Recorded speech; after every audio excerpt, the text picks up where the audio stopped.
السلام علیکم رحمۃ اللہ وبرکاتہ۔ صبح کی خبریں۔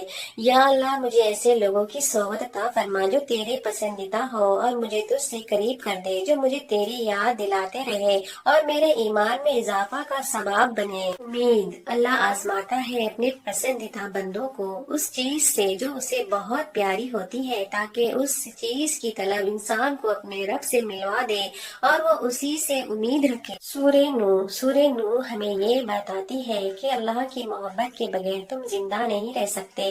اللہ کا حکم ہے سنو، اللہ سے ہدایت مانگو۔ اگر تم اللہ کی نافرمانی کرو گے تو اس کا عذاب سخت ہوگا۔ انصاف کرنے والا۔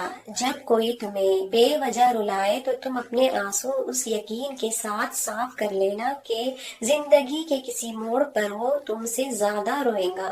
بے شک اللہ کا بہترین انصاف کرنے والا ہے۔ حق مسئلے یہ نہیں ہے کہ حق بات کہنے والے علماء اکرام ختم ہو گئے، مشکل یہ ہے کہ ہم صرف اپنی مرضی کا حق سننا چاہتے ہیں۔ افسوس، جنازے کی نماز پڑھنے کے لیے لوگ دوسرے ملک سے بھی آ جاتے ہیں، لیکن فرض نماز پڑھنے کے لیے مسلمان محل سے مسجد تک نہیں جاتے۔ زندگی روز کچھ نہ کچھ سکھاتی ہے، لیکن بنیادی چیزیں یہ ہے کہ انسانوں سے توقعات کم سے کم رکھے اور اوپر جو ذات ہے اس پر توکل رکھے۔ انسان کے 3 حصے ہیں۔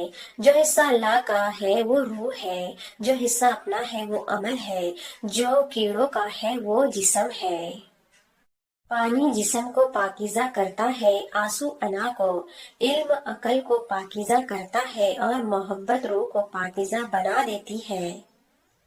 کچھ رشتے اللہ تعالیٰ خود ختم کرواتا ہے تاکہ ہماری زندگی خراب نہ ہو سکے۔ بے شک وہ جو کرتا ہے بہتر کرتا ہے۔ صلاۃ التوبہ۔ رسول اللہ صلی اللہ علیہ وسلم نے فرمایا، جس شخص سے کوئی گناہ سر زدہ ہو جائے پھر وہ اچھی طرح وضو کرے اور اٹھ کر 2 رکعت نماز پڑھے اور پھر اللہ سے معافی مانگے تو اللہ اسے ضرور معاف فرما دیتا ہے۔ جوان کا توبہ کرنا۔ حضرت محمد صلی اللہ علیہ وسلم نے فرمایا، جب ایک جوان انسان توبہ کرتا ہے تو مشرق سے مغرب تک قبرستانوں میں سے 40 دن تک غضب ہٹا لیا جاتا ہے، اور آپ صلی اللہ علیہ وسلم نے فرمایا ہے، اللہ اس چہرے کو روشن کرے جو حدیث سن کر آگے پہنچائے۔ رسول اللہ صلی اللہ علیہ وسلم نے ارشاد فرمایا، مسلمانوں، اگر تم میں سے کوئی چاہتا ہے کہ وہ اللہ سے باتیں کرے تو اس کو لازمی ہے کہ قرآن پڑھے۔